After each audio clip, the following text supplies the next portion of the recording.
మగవాడైనా కూడా మగవాళ్ళ అవకాశాలు కూడా చెరగొడతారు, కాకపోతే వాళ్ళు చెప్పుకోరు పాపం. ఎలా చెడగొడతారు? వాడి క్యారెక్టర్ సరిపోడండి అంటారు. రూమ్లో అన్నది నీకు వినపడుద్దా, వాడికి వినపడుద్దా? ఒక డైరెక్టరు, ఒక ప్రొడ్యూసరు, ఒక కో డైరెక్టర్ ఎవరో ఉన్నప్పుడు అంటారు. నాకు వెన్నిరెడ్డి నిర్మల్ గారు తెలుసు కదా మీకు, ఆవిడని ఇంటర్వ్యూ చేసినప్పుడు ఆవిడ చెప్పారు, అర్ధరాత్రి ఎవరో ఒక హీరో గారు, ఆవిడ మన ఇంటర్వ్యూనే చెప్పారు, వచ్చి టప టప టప అవన్నీ ఉంటాయి రా సార్. 2 గంటలకి డోర్ కొట్టారట. పాపం మంచాడే, 2ంటికి వచ్చాడు, కాసేపు నన్ను నిద్రపోయింది కదా, ఆడు పందిరాడు కొట్టాడు అనుకో తెల్లవారులు. అట్లాంటివి అందరికీ జరుగుతాయి. అదే అడుగుతున్నాను, ఆల్మోస్ట్ అందరికీ రా. అంటే మనం ఏంటని వాడికి తెలియనప్పుడు వాడికి అకృతి వాడిది. ఏదో ఫ్రీ, వాడేం రూపాయి పెట్టక్కర్లా, వాడేం రూమ్ వేయక్కర్లా, వాడికి అన్నం పెట్టే పని కూడా లేదు, ప్రొడ్యూసరే పెడతాడు. మా తండ్రి పెడతాడు, వీడు వచ్చి తలుపు కొడతాడు. అది మీరు ఉన్నమాట చెప్పారు. ఇప్పుడు అంటే ఉంటామంటే అన్ని చోట్ల ఉంటాయి స్వప్న, ఉంటాయమ్మా. కానీ పరిసరాలని బట్టి ఇప్పుడు ఆఫీసుల్లో ఇట్లాంటివి చేసేవాళ్ళు తక్కువ కనిపిస్తారు మనకి. ఏం తక్కువ ఉండరు, ఎక్కువే ఉంటారు. అంతేనా? ఆఫీసుల్లో ఎక్కువే ఉంటారు. ఎందుకంటే ఇప్పుడు ఎక్స్పోజింగ్ అలా ఉంది. పోనీ వాడు అనొద్దన్నా కూడా అనేలాగా వెళ్తున్నామే మనం. కరెక్ట్ కదా? చాలా మీరు అంటే రెండు వైపులా అమ్మలాగా మాట్లాడారు, అర్థం చేసుకుని. కాదు, నిజమే చెప్తున్నాను నేను, ఒక భాగం అని చెప్పి ఎప్పుడు ఎదుటి వాళ్ళ తప్పు అనకూడదు, మంది కూడా కొంచెం ఉంటుంది. కరెక్ట్. మన అత్యాశ. ఇప్పుడు మిమ్మల్ని ఎప్పుడైనా ఎవరైనా ఇష్టపడ్డ సందర్భాలు ఉన్నాయా? ఇష్టపడి ఉంటారు కానీ నేను నష్టపోయి ఉంటా.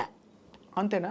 ఎందుకంటే నేను పెద్దగా బయటకు వచ్చేదాన్ని కదా, అప్పుడు కొంచెం యంగ్గా ఉండేదాన్ని కదా, ఎవరన్నా ఇలాగే కక్కుర్తి పడతారేమో అని మా అమ్మగారు పెద్ద రానిసేవారు. అంతేనా? మా అమ్మగారు దేనికి ఆ 100 రోజుల ఫంక్షన్ కూడా పంపించేవాళ్ళు కాదు మా అమ్మగారు. మా అమ్మగారు నాకు ఓ మాట చెప్పారు, వెళ్తావే బాగానే ఉంటుంది, నువ్వు ఆనందంగానే ఉంటుంది, అక్కడ వాళ్ళు మందు గిందు ఏమన్నా తాగి చేయి పట్టుకున్నారనుకో, నువ్వు ఎదిలించుకుని వచ్చినా తప్పే, నువ్వు ఎదురు తిరిగి గబికిన తాగి ఉన్నాడు ఒక దెబ్బ కొట్టినా తప్పే, తర్వాత మన ఊరు వెళ్ళిపోవాల్సి వస్తుంది. అందుకని ఈ 100 రోజుల ఫంక్షన్కి వెళ్ళకపోతే నిన్నెవరేమనకుండా ఉంటారు కదా. నేను మదర్ వేషాలు కదా అప్పుడు వేసేదాన్ని, మేకప్ తీస్తే బాగానే ఉండేదాన్ని, ఎవరన్నా చేయి పట్టుకునే లెవెల్లో ఉండేదాన్ని. బట్ చేయి దొరకకుండా తిరిగా నేను. అది కూడా నష్టమే అమ్మా. నష్టమేరా, చెప్తున్నాగా నీకు నేను. గాంధీ గారు ఏమన్నారు, 12 గంటలకు అర్ధరాత్రి ఆడది స్వేచ్ఛగా తిరిగినప్పుడే స్వాతంత్రం. ఆ స్వేచ్ఛగా మా తల్లుల కాలం నుంచి వాళ్ళు బయటకు వచ్చేవాళ్ళు కాబట్టి స్వేచ్ఛ లేదు. ఇవాళ మనం అర్ధరాత్రి అన్నపొద్దు షూటింగులకనో లేకపోతే ఆఫీసులకనో వెళ్తున్నాం కాబట్టి ఇప్పుడు అర్ధరాత్రి స్వతంత్రం. కానీ వాళ్ళు బయటకు వచ్చేవాళ్ళు ఆడవాళ్ళు. ఎందుకు స్వతంత్రం కావాలి ఆడదానికి? నీకు 12 తర్వాత ఏం పని అంటే అలా మరి చెప్పు. పని కట్టుకుని బయటకు వెళ్ళాలని కాదు, కానీ మీకు ఇప్పుడు షూటింగ్ ఉంది, లేదు ఒక మంచి షూటింగ్ పకడ్బందీగా పంపిస్తారు. నేను నాటకాలు వేసే రోజుల్లో తెల్లారుజాము దాకా రిహార్సల్ చేసేదాన్ని. రిహార్సల్ చేస్తే ఒక రిక్షా మాట్లాడి ఆ ఉద్యోగస్తుడు ఎవడో ఒక సైకిల్ వేసుకుని, అప్పట్లో సైకిళ్ళే ఉండే, స్కూటర్లు కూడా లేవు, ఆ సైకిల్ వేసుకుని మా ఇంటి దాకా వెనకొచ్చి ఫాలో అయ్యి మా ఇంటి దగ్గర నేను రిక్షా దిగిపోయాక 10 రూపాయో 5 అణాలు అడిగాడు, 3 అణాలు అడిగాడు, అది చేతిలో పెట్టి అతని పాటికి అతను పోయేవాడు, మా పాటికి మేము పోయేవాడు. కరెక్టే. అది కూడా ఎలాగా, ఏమండి మీరు తెల్లారుజాము దాకా అంటున్నారండి, మీరు రిక్షా ఎక్కిచ్చేస్తే నేను మా ఇంటికి రాలేను. ఎందుకంటే అప్పుడు కొట్లాట్లు ఎక్కువ జరిగాయి బెజవాడలో. మేము ఉండే ఏరియాకి దగ్గరలో కొంచెం మర్డర్లు గిడ్డర్లు అవి జరిగేవి. అప్పట్లో రౌడీలు ఉండేవాళ్ళు. రౌడీలను బలవంతులు, ఇంకో కొత్త పేరు పెట్టుకుందాం వాళ్ళకి. అప్పట్లో బలవంతులు ఉండేవాళ్ళు, కత్తులు పెట్టి పొడుచుకునేవాళ్ళు, రోడ్ల మీద పడిపోయి ఉండేవాళ్ళు, సవాలు పడి ఉండే, ఇవన్నీ కూడా చూశాను నేను అని నేను అడిగేదాన్ని. అలా ఇప్పుడు సినిమా వాళ్ళు కూడా తెల్లారుజాము దాకా షూటింగ్ అంటే ఇప్పుడేం నొప్పి, మనకు ఒక మేకప్ మ్యాన్ ఉంటున్నాడు, ఒక కేర్ టేకర్ ఒకడు ఉంటున్నాడు, ఆ డ్రైవర్ ఉంటాడు, డ్రైవర్ బండి కోసమైనా జాగ్రత్తగా నడుపుతాడు కదా. అవును ఇవన్నీ బాగున్నాయి, మీరు అన్నది రైటే, వివేకం ఉంది, మనం ఎందుకు వెళ్ళి అనవసరంగా సిచ్యువేషన్లో ఇరుక్కోవడం ఎందుకు అంటారు మీరు. కానీ జనరల్గా కూడా ఆ రోజుల్లో సినిమా ఇండస్ట్రీలో స్త్రీల గురించి అది వచ్చిందా ఇది వచ్చిందా అది ఇది అని మాట్లాడేవారు, దాన్ని రమ్మని చెప్పు ఇలా మాట్లాడేవారని వినికిడి. నిజమా?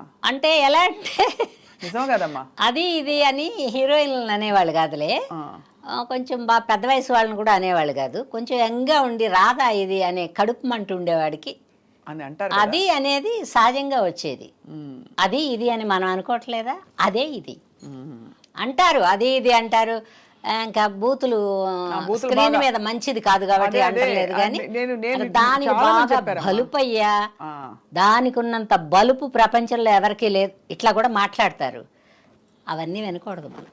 అంతే, మన పని మనం చేసుకుని. నేను 50% ఏం విన్ను. బాగా మనసులోకి దూచుకొస్తే ఆగి అడుగుతా, ఏమే నీ సొమ్ము ఏమన్నా పెట్టావా నాకు, మా ఇంట్లో నీదేమన్నా ఉందా, నాకు ఇష్టం ఉంటే కదా నీతో వస్తాను నేను, నాకు కూడా నచ్చాలి కదా, పరస్పరమే కదా, ఇష్టాల మీదే జీవితం. అంతే, నువ్వంటే ఇష్టం లేదు నాకు, ఎలాగా, అవసరం కూడా లేదు నాకు. కరెక్ట్. పని చేసుకునే డబ్బులు వచ్చేటప్పుడు ఇతనిచ్చేది మనకే అవసరం. ఏమి ఇస్తాడు, ఒక కాక్ ఇస్తాడు, ఒక జాకెట్ ఇస్తాడు, లేవన్నా నువ్వేమైనా 100 అవకాశాలు చెప్తావా, చెప్పలేవు నువ్వు. ఇప్పుడు ఒక పొరపాటు చేస్తే ఒక 100 అవకాశాలు వస్తున్నాయి అనుకున్నప్పుడు చేసుకోవచ్చు, తప్పేం లేదు. ఎందుకంటే ప్రపంచంలో ఉండే వాళ్ళందరూ ఎవరు సహకరించరు, ఎవరికి వాళ్ళే ఇబ్బంది పడాలి, ఎవరి జీవితం వాళ్ళదే, అట్లా ఉంటాయి. మా కాలంలో ఇంత చెడు కూడా అట్టాలు లేవు, బహుశా ఇప్పుడు కూడా లేవేమో అనుకుంటున్నాను నేను. పిల్లలకి అంత ఓపిక లేదు. ప్రొఫెషన్ బాగా ఇప్పుడు కాదురా, ప్రొఫెషన్ ఉందా చచ్చిందా వేరే విషయం. డైటింగ్లు చేసి కంట్రోల్లో ఉండి జబ్బులు వస్తాయేమో భయపడి ఇప్పుడు కొంచెం ఎయిడ్స్ వచ్చాక జాగ్రత్త పడ్డారు చాలామంది, అదొక పుణ్యం. ఇప్పుడు కరోనా వచ్చాక జాగ్రత్త పడ్డారు కొంతమంది, దగ్గరగా వచ్చి ఎవరు మాట్లాడటలేదు. ఎందుకంటే ఆవిడకి కరోనా ఉందో మనం మాట్లాడకూడదు, మూతి కాదమ్మాయి. కొన్ని ప్రపంచంలో ఎందుకు వస్తాయని ఆలోచిస్తే అర్థం అవుతుంది. ఎయిడ్స్ వచ్చినప్పుడు చాలా మంది జాగ్రత్తగా ఉన్నారు. అవునా? సినిమా వాళ్ళు భయపడ్డారేమో చాలా మంది. అప్పుడు భయపడటం అంటే ఆ జబ్బు ఆడిని తీసుకుపోద్ది కదా, మన తీసుకుపోతే ఆడేమనుకోడు, వెళ్ళినవండి కదా తీసుకుపోద్ది, అందుకని జాగ్రత్త పడ్డారు.